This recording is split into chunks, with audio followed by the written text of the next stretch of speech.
ओवैसी साहब लखनऊ आए और तमाम पार्टी के लोगों से मुलाकात की। क्या है इसके मायने? हमारे साथ खुद ओवैसी साहब हैं। ये बताइए, आप यूपी की राजनीति में 2022 का चुनाव लड़ने का ऐलान कर चुके हैं, क्या सबसे बड़ी वजह लगती है आपको? नहीं, देखिए, एक पॉलिटिकल पार्टी है। हमने 5 साल पहले भी हमने चुनाव लड़ा था। हमको कुछ कामयाबी नहीं मिली, तो उसके बाद हमने अपने संगठन को काफ़ी मजबूत किया। नगर पालिका और नगर पंचायत के चुनाव में हमने कामयाबी हासिल की बाद में, तो उसी का एक सिलसिला है। हम पार्टी को मजबूत करना चाहते हैं और यूपी के विधानसभा में हमारे कैंडिडेट्स को जिताकर विधायक बनाकर भिजाने की हम कोशिश कर रहे हैं। ओम प्रकाश राजभर जी से मुलाकात हुई, क्या कॉन्क्रीट बात हुई कुछ आपने? उनका जो मोर्चा है, भागीदारी संकल्प मोर्चा, हम उसका हिस्सा बनेंगे और उनके साथ हम काम करेंगे और आगे बढ़ेंगे। और हम समझते हैं कि जितना जो वंचित समाज है उन सब का एक जगह जमा होना, मिलना बहुत अच्छी बात है। शिवपाल यादव जी से भी मुलाकात होनी थी, बातचीत होनी थी, क्या रहा, क्यों मुलाकात नहीं हुई या क्या आगे कोई प्लान? नहीं, जनाब शिवपाल यादव साहब से हमारे प्रदेश के अध्यक्ष जनाब शौकत साहब ने आज से 8 दिन पहले उनसे मुलाकात की। मैं दोबारा लखनऊ आऊँगा या दिल्ली में उनसे मेरी मुलाकात होगी। बराबर वो यूपी के बहुत बड़ा चेहरा है, सियासी चेहरा है, बड़ा उनका अनुभव है, एक्सपीरियंस है। ज़रूर हम उनसे मुलाकात इन दोनों लोगों से ही आप सियासी गठबंधन करेंगे आने वाले वक्त में?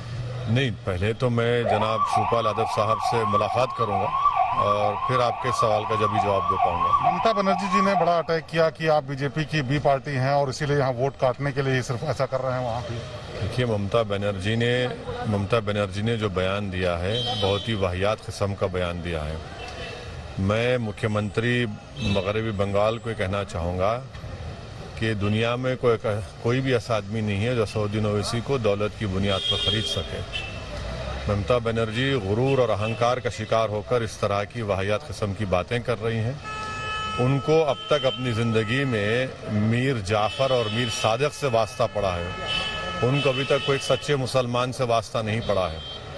अब उनको मालूम होगा कि चापलूसी की जो सियासत वो कर रही है और मुसलमानों को उन्होंने कुछ नहीं दिया, बंगाली मुसलमानों को, इसीलिए वो इस तरह की बकवास कर रही हैं। और ममता बनर्जी को समझना चाहिए कि मगरबी बंगाल का वोटर किसी की जागीर नहीं है और उन्होंने बिहार के जो वोटर्स ने हमको वोट दिया उनकी तौहीन की है और उनको इस बात का नोट लेना चाहिए। और ये इनको ज़ेब नहीं देता था कि एक मुख्यमंत्री के अजीम ओहदे पर रहते हुए इस तरह की वाहियात किस्म की गुफ्तगू करें।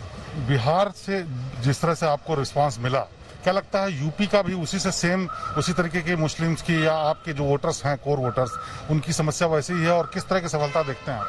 देखिए, यकीनन मैं बिहार की जनता का और ख़ास तौर से सीमांचल की जनता का शुक्रिया अदा करता हूं कि उनकी दुआएं और मोहब्बतों आशीर्वाद की बिना पर अल्लाह के फजल करम से हमको वहाँ कामयाबी मिली। यकीनन हमारे हौसले काफ़ी बुलंद हुए हैं और हमको बड़ी खुशी भी हुई है। मगर यूपी एक अलहदा स्टेट है, यहाँ का चैलेंज अलग है। हम उस कामयाबी को यकीनन जारी रखना चाहेंगे और हमारे शौकत साहब की ज़ेर क़यादत पूरी टीम यहाँ पर बड़े अच्छे तरीके से काम कर रही है। हमको उम्मीद है कि यहाँ भी अच्छा नतीजा निकलेगा। केजरीवाल साहब ने अनाउंस किया कि वो यूपी में 2022 का चुनाव लड़ेंगे, आपने भी अनाउंस कर दिया। क्या आपको ये उम्मीद है कि कुछ ज़्यादा चमत्कार दिखा पाएंगे, क्योंकि अदरवाइज वोट काटने के अलावा कुछ नहीं हो पाएगा ज़्यादा? देखिए, ये बात तो ऐसा लगता है ना कि मैंने पहले भी कहा कि भारत की सियासत का मुझे लैला बना दिया गया है और बहुत से हमारे मजनू हैं। तो यही बात वोट कटर की कही गई। जिन्होंने वोट कटर कहा, बिहार की जनता ने उनको सबक सिखा दिया। तो ये इल्ज़ाम गलत है, चाहे यूपी हो, बंगाल हो। हम तो पार्लियामेंट का चुनाव लड़े ही नहीं, वहाँ पर बीजेपी एनडीए कैसे जीत गई?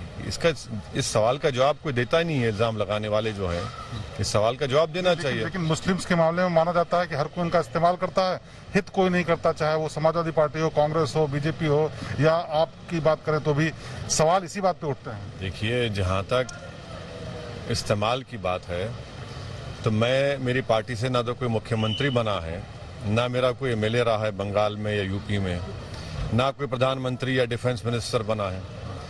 आखिर फिर क्या वजह है कि सच्चर कमेटी हो, रंगनाथ मिश्रा कमीशन की रिपोर्ट हो, एनएसएसओ का डेटा हो या 2011 का सेंसस हो, मुस्लिम माइनॉरिटी उन स्टेट्स में जहां पर एमआईएम ने कोई पार्लियामेंट का चुनाव नहीं लड़ा, ना हमारा कोई एमएलए बना, socially, educationally, economically, health wise backward क्यों है? इसका जिम्मेदार वो लोग हैं जिन्होंने सेकुलरिज्म के झूठी बातों पर वोट तो हासिल किया, मुख्यमंत्री तो बन गए, डिफेंस मिनिस्टर बन गए, क्या क्या बन गए, मगर कुछ किया ही नहीं। लेकिन ओवैसी साहब तो और साथ ही साथ पॉलिटिकल एम्पावरमेंट कहां पर हो रहा है? पॉलिटिकल एम्पावरमेंट भी तो नहीं हो रहा है ना। तो इसीलिए उनको हम आईना दिखा रहे हैं, इसलिए बुकलाहट का शिकार होकर एक ही 1 पॉइंट फॉर्मूला है, वोट काटनी है।